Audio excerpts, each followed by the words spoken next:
Assalamualaikum warahmatullahi wabarakatuh.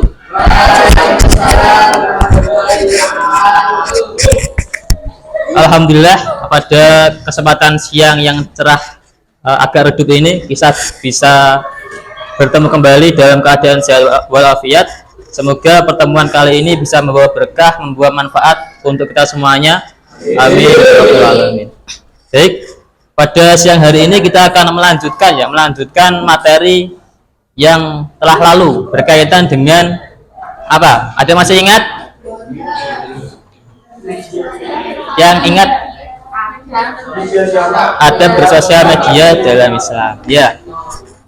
Jadi saya akan menyampaikan sedikit berkaitan dengan adab bersosial media dalam Islam.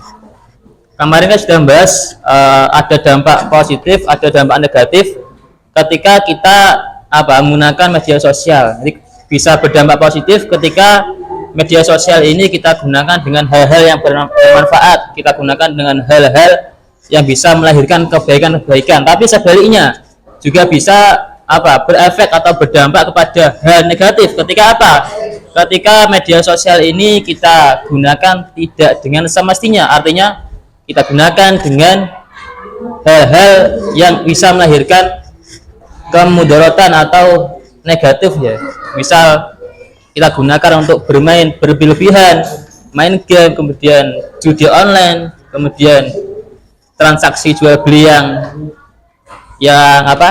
merugikan orang lain dan lain sebagainya.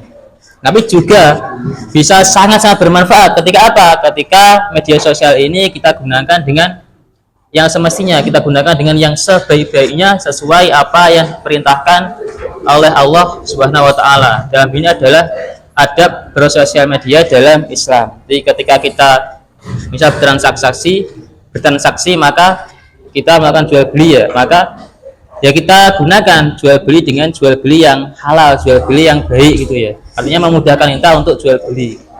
Apabila kita gunakan untuk kemudian menyebarkan informasi, maka kita gunakan atau kita sebarluaskan informasi yang sebenar-benarnya, tidak cenderung penipuan, tidak cenderung kepada informasi yang bisa merugikan orang lain. Itu ketika media sosial kita gunakan dengan yang baik, artinya bisa berdampak pada yang positif saja gitu ya. Silahkan dibuka halaman 205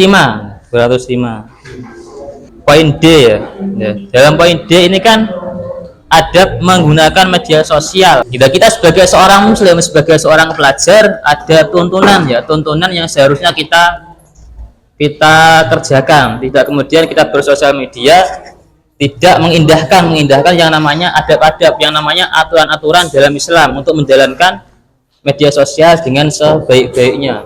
Oleh karena itu kita dalam ajaran Islam dalam hal ini adab bersosial media dalam Islam, kita mempunyai rambu-rambu atau seperangkat aturan agar kemudian bisa menjalankan mengoperasikan media sosial bisa bermanfaat, bisa kemudian berdampak yang positif, tidak yang negatif.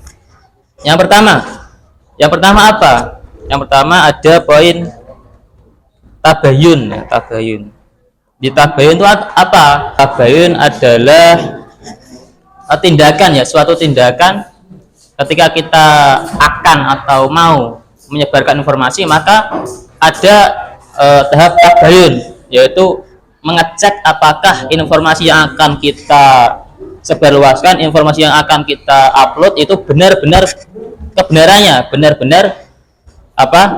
tidak menimbulkan suatu kemudaratan atau bahaya gitu ya. Itu namanya tabayun, memastikan bagaimana agar suatu informasi, suatu berita yang akan kita sebar itu tidak menimbulkan keburukan dan sebagainya. Artinya benar-benar kebenarannya dipastikan gitu ya. Kemudian yang kedua sama menyampaikan informasi dengan benar. Yang ketiga ada kita tidak diperkenankan untuk kemudian menyebarkan sesuatu yang haram, sesuatu yang salah gitu. Menebar fitnah, menebar kebencian. Jadi ketika kita mempunyai sosial media, kita gunakan untuk misal Facebook kita punya akun Facebook, tapi kita mengupload sesuatu yang bisa menimbulkan fitnah, bisa menimbulkan apa, kebencian di halayak masyarakat, itu nggak boleh. Maka seharusnya apa, Facebook kita gunakan sesuatu yang bisa bermanfaat gitu. Selanjutnya yang D yaitu media sosial digunakan untuk amar ma'ruf nahi mungkar yang menjamin dan mengatur kebebasan berekspresi. Nah, kita sebagai seorang muslim, sebagai seorang pelajar, ada yang namanya kewajiban untuk apa? Yaitu beramar ma'ruf nahi mungkar, atau istilah sekarang itu yang namanya berdakwah. Maka berdakwah ini bukan hanya tugas seorang ulama, bukan hanya tugas seorang kiai, seorang ustadz, seorang cendekiawan muslim, bukan, tapi berdakwah, menyampaikan Islam, menyampaikan amar ma'ruf nahi mungkar itu adalah tugas seorang muslim. Siapa saja yang mengaku, yang mengklaim dirinya seorang muslim, maka mempunyai kewajiban untuk apa? Menyampaikan risalah Islam, gitu ya. Saya sedikit menyampaikan ya dalam Quran surah Al-Imran, sampaikan dalam Quran surah Al-Imran ayat 104. A'udzubillahi minasyaitonirrajim. Bismillahirrahmanirrahim. Wa takun minkum ummatu yad'una ilal khairi wa ya'muruna bil ma'ruf wa yanhauna 'anil munkar. Wa takun minkum ummah, hendaklah di antara kalian untuk apa? Ada sekumpulan orang, sekumpulan masyarakat, sekumpulan umat, golongan, untuk apa? Untuk yad'una ilal khairi, mengajak kepada kebaikan, ta'muruna bil ma'ruf, merintah kepada kebaikan, wa tanhauna 'anil munkar, dan melarang dari keburukan. Di istilah gampangnya, istilah mudahnya adalah amar ma'ruf nahi mungkar ini yang mengajak kepada kebaikan. Ketika teman kita salah, kita ajak yang benar. Ketika teman kita melakukan kemaksiatan, misal durhaka kepada orang tuanya, kita ingatkan bahwa durhaka kepada orang tua adalah suatu yang tidak boleh, suatu yang haram, gitu ya. Kita sampaikan bahwa kita tidak boleh sebagai anak, tidak boleh durhaka kepada orang tua, gitu. Baik, dari sini mungkin ada yang mau disampaikan atau yang ditanyakan? Belum ada? Kalau ada silahkan, nggak apa-apa. Nanti biar kita diskusikan bareng-bareng gitu.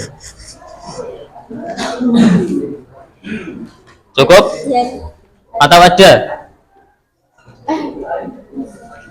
Baik, kalau nggak ada,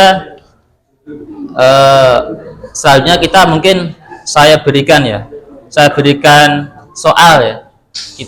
Sampai semua saya minta mengerjakan modul halaman berapa deh? 43 biasa banyak.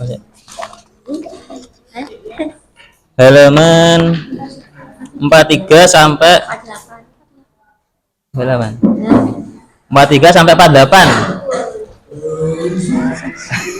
Yesus. Enggak sampai banyak. Kan saklap ta, Mas.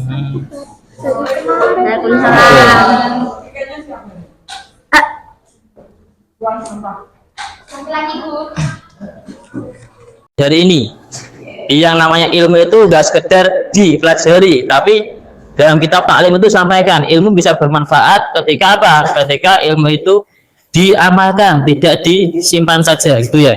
Jadi saya berharap untuk kemudian kita belajar tidak sekedar belajar, tapi belajar mempelajari juga mengamalkan, berusaha mengamalkan. Nggak harus semuanya, tapi kita mempunyai etikat, mempunyai kemauan untuk kemudian mengamalkan, karena ya agar bermanfaat.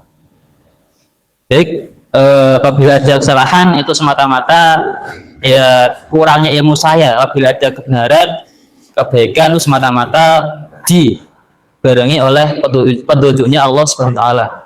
Akhiri dengan bacaan alhamdulillah sama-sama. Alhamdulillah. Assalamualaikum warahmatullahi wabarakatuh.